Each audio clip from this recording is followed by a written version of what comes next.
меңіреу қалпы, дел сал болып мүлгіген жым-жырт түнді бетке алып, терең сайға шыққан Ләйлә қыздың жолында қара жамылған әлдебір бейне қараңдап сусып барады. Жапан түзде жүрген бұл не қылған жан? Дейді қыз көңіл алабұртып. Мен адамдар әулетінің рухымын, дейді бейтаныс үрейлі үн сонау алыс бір жақтан дауыс салып. Терең сайға бет алған Ләйлә қыз бұл сәтте беймезгіл рух тұрмақ, адамзат қасиетінің өзіне де сенуден қалған. Тек қана осындай меңіреу түнді, сол түнмен аймаласып, толықсып тұратын қияқтай әдемі айды сырлас еткен. Көкірегінен кеулеген мұң арызын осы арада терең сайда сыбырлайтын. Дөп дөңгелек ай толықсып, сүттей әппақ көркімен қара жамылған қарауылға сән береді. Кейде үңіліп қарап қалған кіп-кішкентай Ләйлә қызбен быт-шыт болып азынап, айырылып жатқан қарауылдың жеріне есіркей қадалатын. Біресе осы түнді де, кішкентай ауылды да менсінбей қиғаштай шалқайып, керлік жатып алатын. Бәлкім, сонда үңірейіп, ойылып жатқан жаралы жерге қарап, апырай, сенде шынымен-ақ қасиет қалмаған ба? Тозған шүперектей осынша жырым-жырым болып не күн туды? Түн ішінде сайға келіп, жасырынған мынау не қылған жан? 16-дағы бойжеткен қыздың кейпі ме? Сорлау, мәңгі бақи бала кейіпте қалуыңа не себеп болған? Бұл азаптың қай түрі? Деп бұлардың өздеріне кінә артып тұрма? Әлде қарауылдың жеріндегі бар сойқанды сезіп, әлде кімдерге көктен аңырап, қарғыс айта ма? Әйтеуір жанындағы жұқалтаң бұлттарға екі бүйірін кезек тіреп алып, зарлап тұрғандай көрінеді.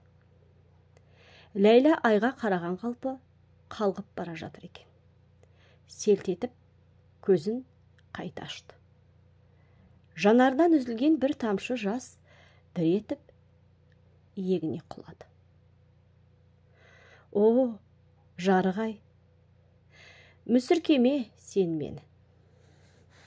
Мен күнәсіз қыз боламын. Сезімім бүтін, ақылым дұрыс. Бірақ мынау тіршілік дүниесінен безінген жұдырықтай жүрегім кек пен қасіретке толы. Мен өзіме адам сияқтымын. Басқаларға адам емес, адам пейілін тәубаға түсіретін мүгедекпін. Қарауылдың адамдары мені көрген сайын, мұны Алла тағала адамдар тәубесіне келіп, қол аяғының саулығына, 12 мүшесінің дін амандығына шүкір етсін деп жаратқан, дейді. Солай ма, жарығай? Мен саған ғана, сенің өзіңе ғана сенем. Тым болмағанда үмітімді сен ақтарсың. Сонда бұл жұрт нені айтады? Мен кіммін осы? Мәңгілік пе? Шынымен ақ мәңгілік өспей қалған бала кейіп пе? Ләйлә қыз сөйлеп отыр. Мылқау ай дөңгеленіп алыстап барады. Ләйләні да, жерді де аймалап барады. Өз жасыма лайық қыз болғым келеді. Иә, менің де әп-әдемі, нәп-нәзік қыз болғым келеді. Ләйлә жаңағы өзі жасырынып отырған қап-қараңғы терең сайдан жүгіріп шықты. Жасаурап, үкідей қадалған қыз көзіне сұп-сұлу, әппақ-ай үрке қашып бара жатқандай көрінді.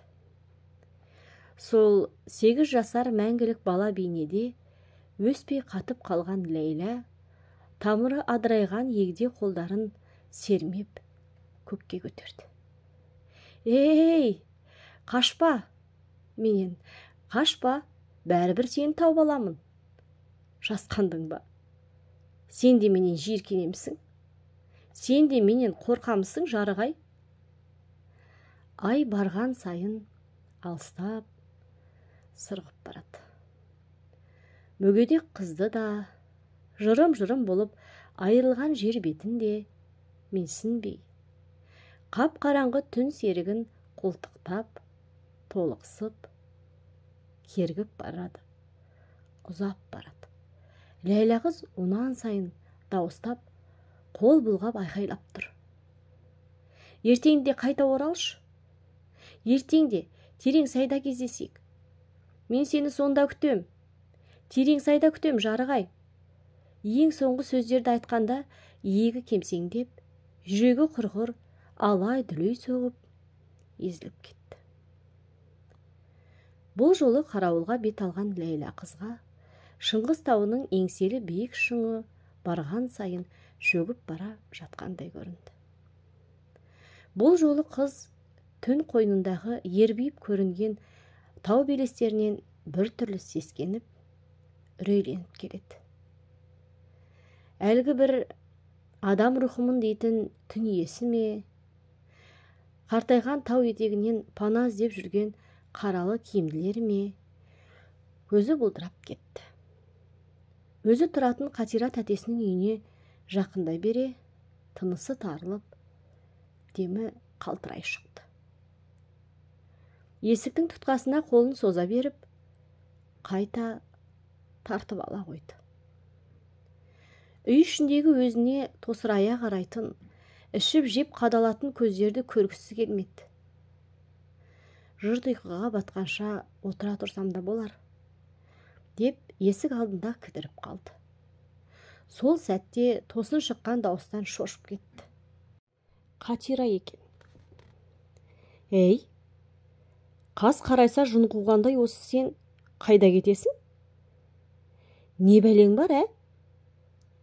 Ләйлә үнсіз төмен қарады. Ісініп қызарған жанарында әбден сілесі қатып шаршаған күйін де тәтесіне сездіргісі келмеді. Менің мұңымды бөлісер Қатира ма? Онан да үнсіз тұрғанымның өзі жақсы, дегендей лә-мим деп тіс жармады. Қайда жүрсің деймін мен саған? Ләйлә тағы да үн қатпады. Жоқ, терең сайда отырғанымды ешкімге, ешбір жанға айтпаймын. Мен Аймен кездесуге, сонымен сырласуға барамын. Жарық айдан басқа жанымды түсінер, жан таппаған соң терең сайға жүгіремін. Ол сәтте мені іздемеңдер, менен сұрамаңдар, мені көрмеңдер. Енді саған жетпей жүргені меңіреулік педі? Оған да жетерсің, меңіреуде атанарсың. Қыздың көзі жарқ етті. Қатира мырс етіп, айызы қанғандай қыздың аяқ қолына сұқтана қарады. Ләйлә қыз мүгедек денесіне сабырлық жинай алмай, ызаға булығып, қалшылдап барады. Қолы мен аяғына әлдекімнің көзі түсе қалса, қу жанын қоярға жер таба алмай, намыстанып, есі шығады. Мынау шамадан тыс үлкейіп бара жатқан егде қолдар мен жетілмей қалған аяғына ешкімнің көзі түспесе екен, байқамаса екен деп зар қағады.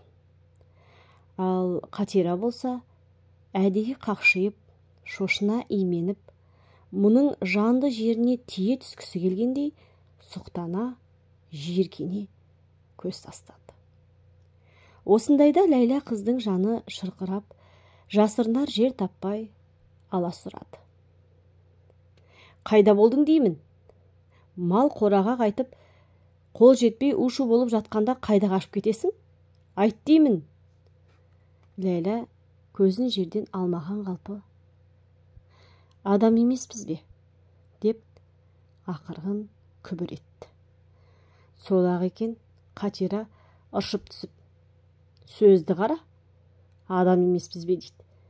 Адам сияқты жоқ кейпіңе неге қарамайсың, ә?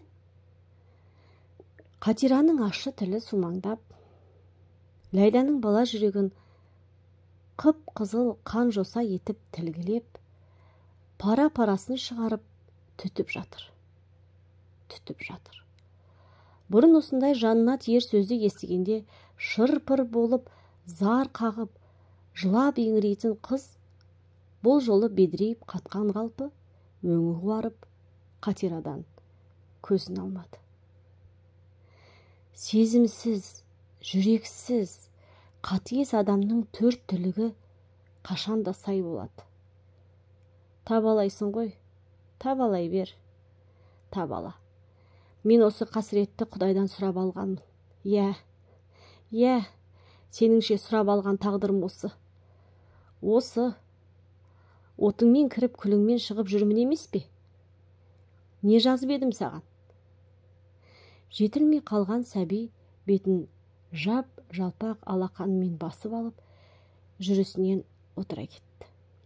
Сол қалпы пысылдап бастап, төзімі таусылып, көз жасына ерік берді. Мұндайда бүкшиіп, босағада жылап отырған Ләйлә қызға бірде-бір жан: «Ей, мынаған не болды? Тиіскен кім?» деп сұрамайды да. Бәлкім осылай бейшара күй кешіп, жылап отыруы заңдылық па деп ойлайды. Байқұс, көз жасыңды біз емес, Құдай көрсін. Соның ілтифатын күт, пейілін көр, дей ме? Теріс қарап күбірлеп өте шығатын. Ләйлә мұны да сезетін. Түн ішінде жарқырап, толықсып шығатын мылқау айды есіне алып, терең сайға қарай жүгіре жөнелгісі келетіні де сондықтан. Терең сайға түскен ай сәулесі бұрынғысынан да жап-жарық. Жер бетін кезіп, жылжыған қалпы Ләйлә қызды іздеп жүр. Қарауылдың суынан да, жерінен де, тауынан да сұрап, беу-беулеп іздеу салады. Қайда кеттің? Неғып бүгін терең сайда жоқсың? Деп ана дауыс жып-жылы алақанымен қолын жайып, сай ішінде қалықтап жүргендей. Түн жамылған сай ішінен жап-жарық таң атқандай ағартып барады. Құлыным-ай, деген ана дауыс еміреніп келіп, сай ішіне жағалап кетті. Сол-ақ екен, тып-тыныш тұңғиық бір әлем орынды да, көкірегі қарсы айырылып, ана бейне дауыс салды. Сен құрсақта жатқанда Дегелең тауының түбінен жер астын дүмпілдетіп жарылыс болып жатушы еді. Сол басылды ма? Іңгәләп, бесікте жатқан сен талай рет сол жарылыстан қорқып, шыр етіп, қолда аяққа тұрмай безілдеп кетуші. Сол әдетті ес білгенше қалмап еді.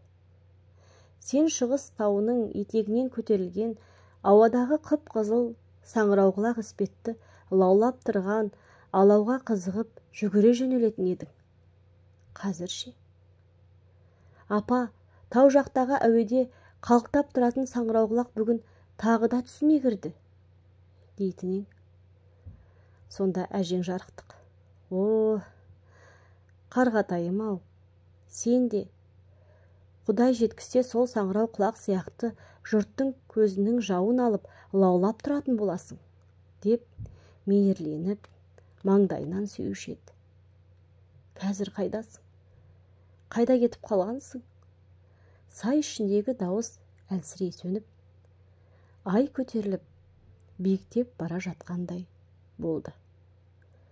Сол қалпы терең сайдағы әр тобылғының түбінен Ләйлә қызды іздеп кесіп барады.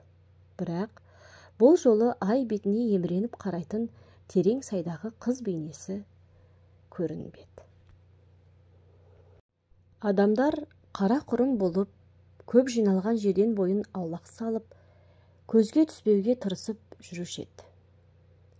Қатира қояр да қоймай, бұған жік жапар болып жабысып алды.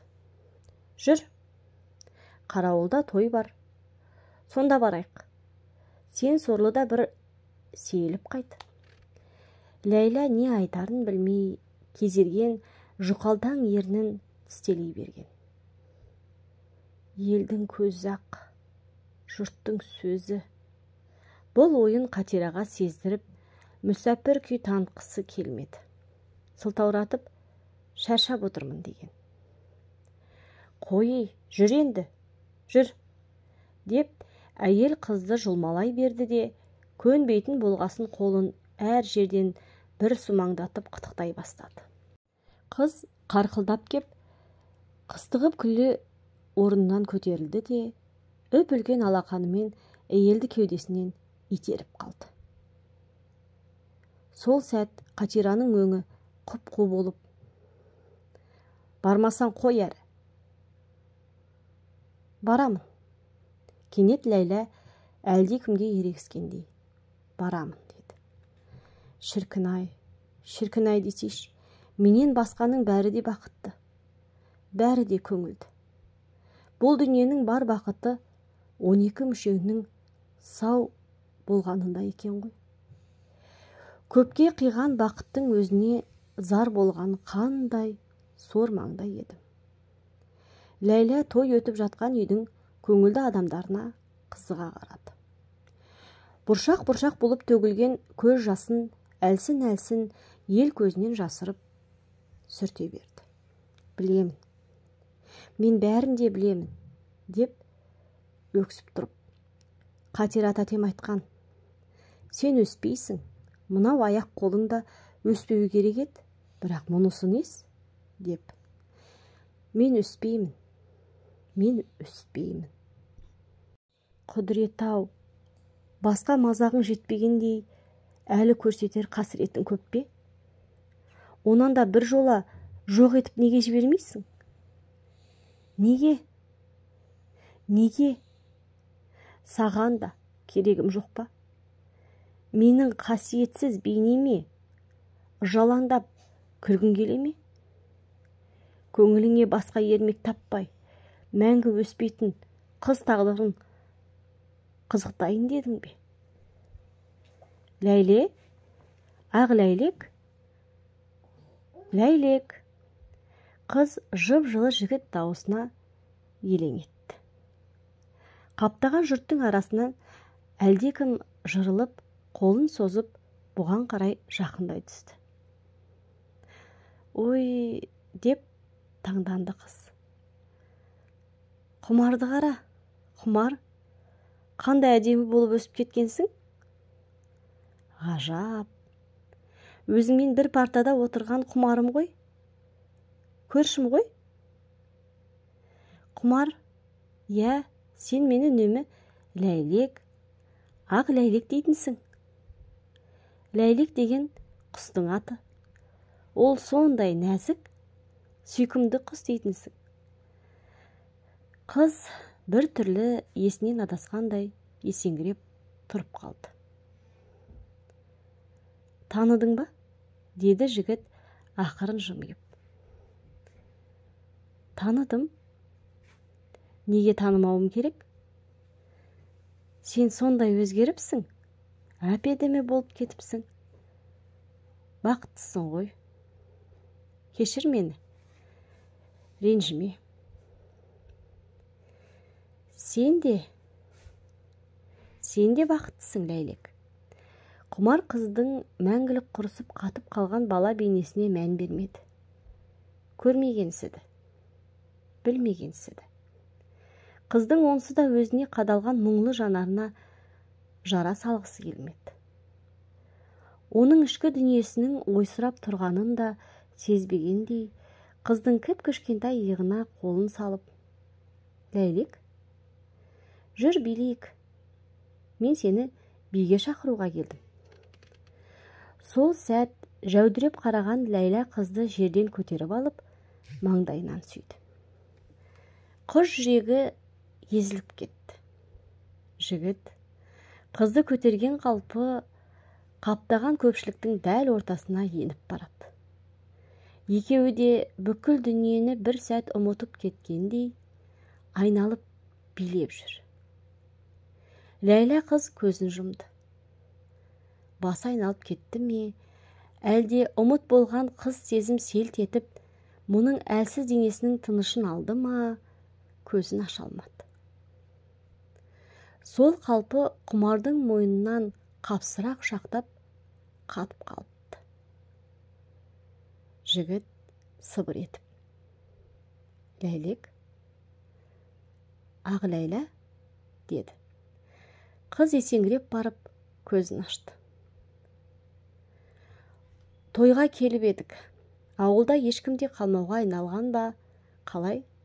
Сені көріп қуанып кеттім». Қыз жүзіне қызғылт рең пайда болды. Бір түрлі қысылып, ұялып тұр. Үстіне киген қып-қысқа шыт көйлегінен де Қатираның қояр да қоймай мұны бала сияқты етіп дәл төбесіне қып-қызыл бантик тағып бергеніне де намыстанып, күйіп барады. Бірі балалықтан қол үзіп, бозбаланың күйін кешіп жүр. Бірі керісінше, болашақтан қол үзіп, мәңгі бақи өспей, жетілмей, мүгедек кейіпте қалған. Әлде тағдыр дегеннің өзі осы ма? Өзіне сөйлеп тұрған жігіттің дауысы бұл жолы әсерсіз болды ма? Әлде тағы да бір сүреңсіз, сұрғылт ойдың шырмауына түсіп кетті ме? Әйтеуір Құмардың бірде-бір сөзіне құлақ аспады. Меңіреу адамша сілейіп, қатып қалыпты. Қыз егделеп кеткен қолын жасыра қойды. Ұйқыдан оянғанда есін жиып, жан-жағына қарады. Жалғыз өзі. Құмар, қайдасың?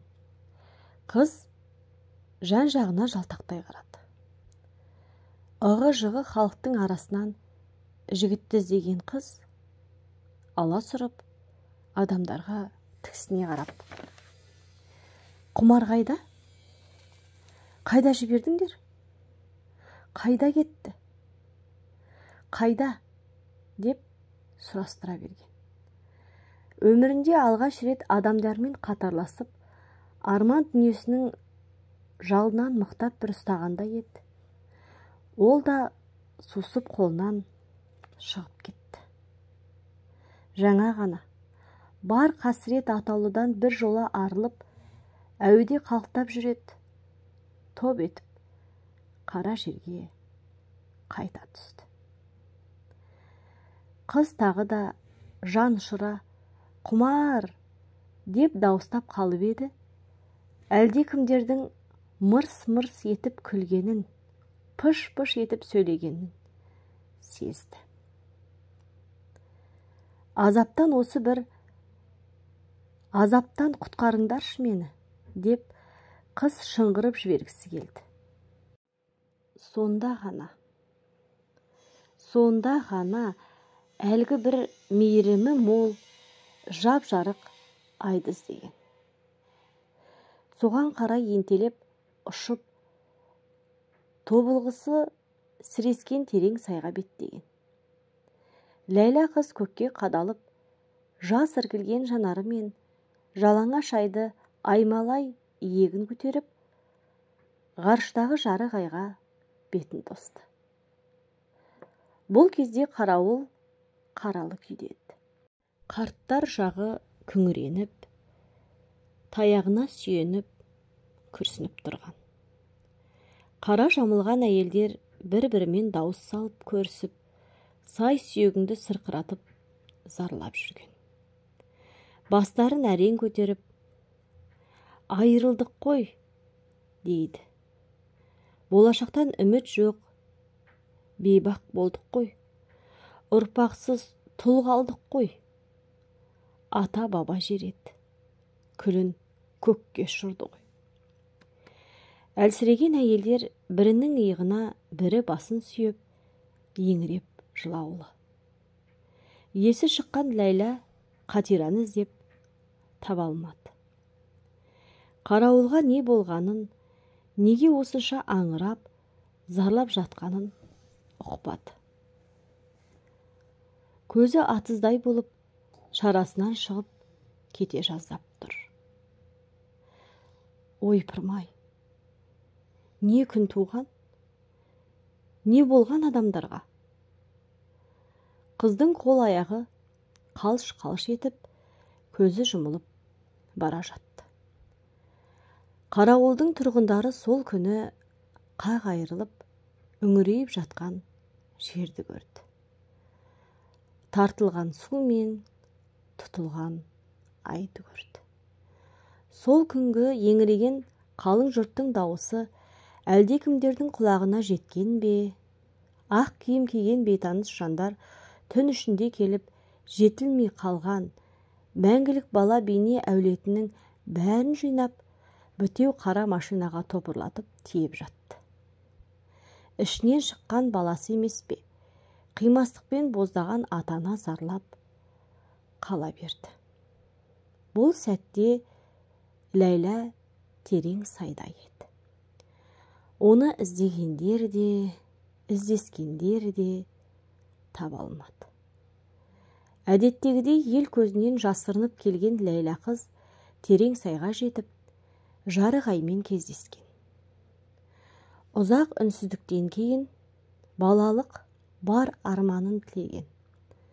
Құмарға деген қыз сезімінің бой көтергенін, жасырмай ағынан жарылып түнгі сай ішінде жалғыз өзі күбір-күбір еткен. Сонда ай жарықтық қыз сезімінің тіршілігіне сүйсініп, дірілдеп, жылап тұрғандай көрінеді. Сол түннің суық ызғарын да ұмытып, екі тізесін ебедейсіз өсіп кеткен екі қолымен құшақтап алып, Ләйлә ұзақ отырды. Орнынан тұра бере бұрынғыдай емес, денесінің ауырлығын сезді. Бойын күздің қара суығы алып қалды ма, әлде ыстығы көтеріліп тұр ма, егде қолдарының күші қайтып, қайраты таусылып, Қатира үйінің есігін зорға ашты. Әйелдің шатынаған көздері қадалып, мұның онсыз да жаралы жанын одан әрі жаныштап жіберді. Айтпады деме, енді кешігеді екенсің. Көз болмақ түгілі қыс болса да үйден қуып шығамын. Білдің бе? Қатира екіленіп алыпты. Қыздың құлағына алыстан талып қасқырдың ұлығаны естілді. Қумашы, деді жалына қарап. Иегі дірілдеп, көзі бозарып кетіпті. Ләйлә көзін аша алмады. Мұп-мұздай қолымен аяғына әлдене тиіп кетсе, болдақ еріндері қыбырлап. Құмармысың? Сен қайда жүрсің? Мен сені сол күні ұзақ іздедім емес пе? Кел, өткендегідей мені биікке көтеріп, айналып биле. Кел, құмар, деп сандырақтайды. Қыздың ауыр халіне ешкім де алаңдап, көңіл бөлмегендіктен, оның не айтып, не сөйлеп жатқаны үйдегілерге беймәлім еді. Тек сол күні түнде дәрігер келіп, кеткеннен кейін ғана қыз әлсіреп басын көтерді. Бас жағындағы өзін бағып отырғандарға көз салды. Екеуі де көрші ауданның басшы азаматтары сияқты. Өзіңнің көңіліңді сұрай келдік, дегендеріне Ләйлә масайрап, өңі қашқан жүзіне қызғылт рең жүгіріп, көзін жерге салды. Осы келіп отырған екеуден қыз жақсылықтың нышанын күтіп, сөздің аяғын бақты. Қарағым, Ләйлә, сенің де көрген қасіретің аз емес. Жаңағы сөз бастаған күмілжіп отырып қалды да, ертең біздің ауылда қаралы жиын өтпек. Өзің сияқты балаларды өткенде қала жаққа алып кеткен. Содан әлі күнге дейін хабар жоқ. Енді міне, көзге көрінер өзің қалған екенсің. Ертең өтетін қаралы жиынға өзіңді қолға ұстап көтеріп шықсақ деген ой келіп еді. Сол-ақ екен, қыздың құлағы шулап, басы айналып кетті. Алапат күннің белгісі ретінде, ел басына қатер туған күннің белгісі ретінде. Иә, әйтеуір жақсылықтың емес, жамандықтың, тек жамандықтың белгісімін. О, Құдай! Ал, Ләйлә, жолға жиналсақ. Қыз талықсып барып көзін ашты. Бұл жолы әлгі бір ағыл-тегіл болып жанарына толып кететін жас көрінбеді. Бірақ әлсін-әлсін өкси берді. Жамандықтың белгісі болғым келмейді. Мені аяңдаршы. Мені ел көзіне оғаш, мүгедек болғаныммен жақсылықты ғана аңсаймын. Мен тек жақсылықты. Отырғандар түнеріп, үнсіз қалды. Қыздың онсыз да үзілгелі тұрған нәзік жанын ешкім түсіне алмады. Намыс қойын қарай көр, жаман неменің, деп Қатира күңк-күңк етті.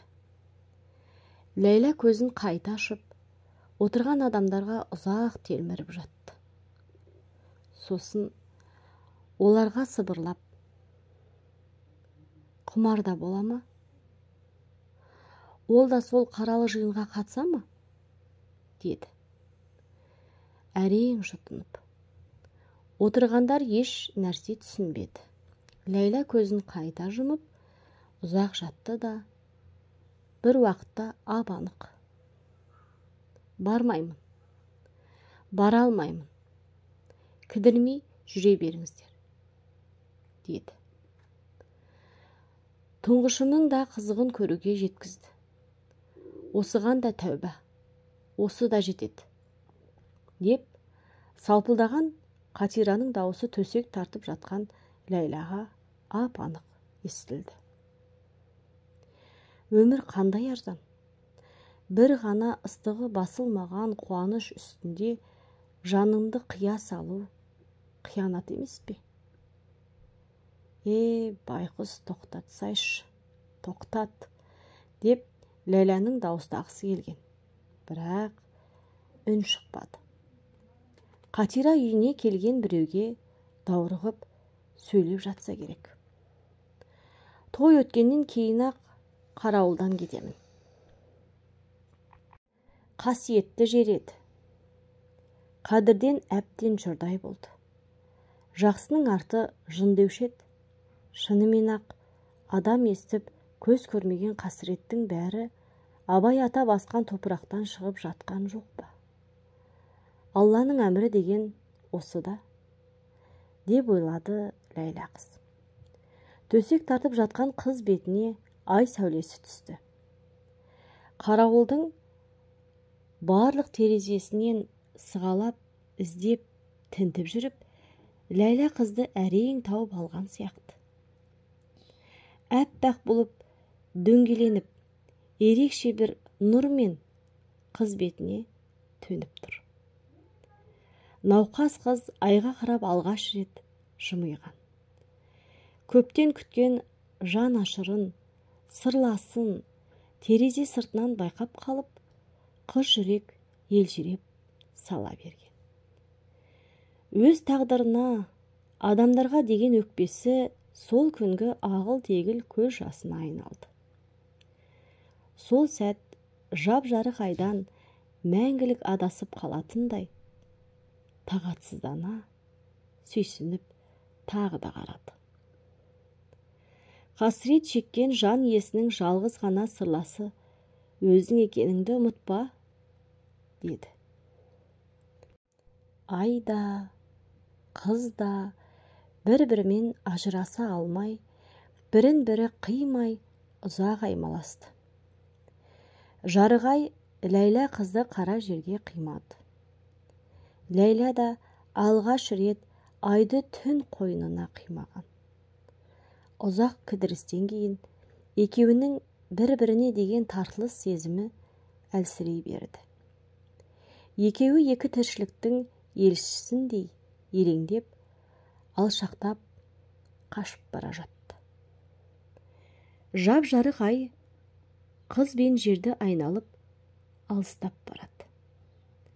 Ләйлә қыздың жанары айға қадалған қалпы айырылғысы келмеді. Соншалық қиналып жатып тырысып еді, жігері жететін емес. Бойына біткен күш қайрат мүлдем азайып барады. Бітіп барады.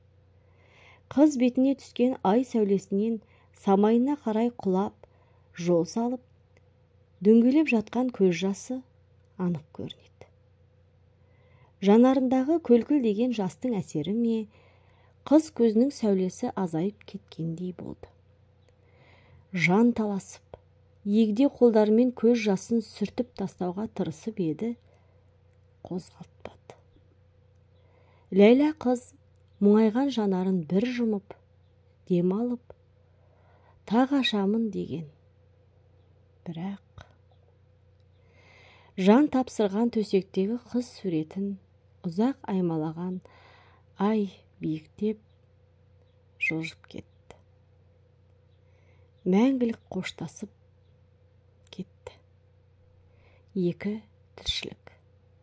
Бірі жер баласы, бірі түн баласы. Қатира тойға дайындалып жүріп, әдеттен тыс ұзарып, сұлап жатқан Ләйләнің жанына ентелеп жетіп барды да үңіле қарады. Ойбай, мынау бейбақ өліп қалғаннан сау ма? Құдай-ау, өліп қалыпты. Енді қайттым. Қырсықты неменің дәл той күні өлгенін кім білген? Қатира өзімен өзі сөйлеп, әрлі-берлі жүріп сенделіп қалды. Қап, дәл той күні қылжия қалғанын көрмейсің бе? Қасиетсіз неме. Той үстінде кімге барып, ат үсті өліміңді хабарлайсың? Жатсын енді. Менен басқа мұны әзер сезе қойған ешкім жоқ. Деген әйелдің сумақай жүйрік ойы бір сәтте шешім қабылдап, кезеріп жатқан қыз жүзін орамалмен жасырып жаба салған. Сол бойы үйден жүгіріп шыққан Қатира сасып қалды.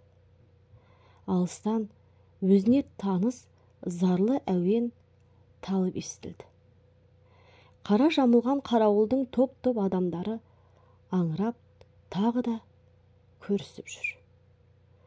Айтқан сөздерінен төбе құйқан шымырлап, сай сүйегің сырқырайды. Ой пырмау, өлтіреме, қайтет, түнде тағы да жарылыс болды. Қатира дір-дір етті.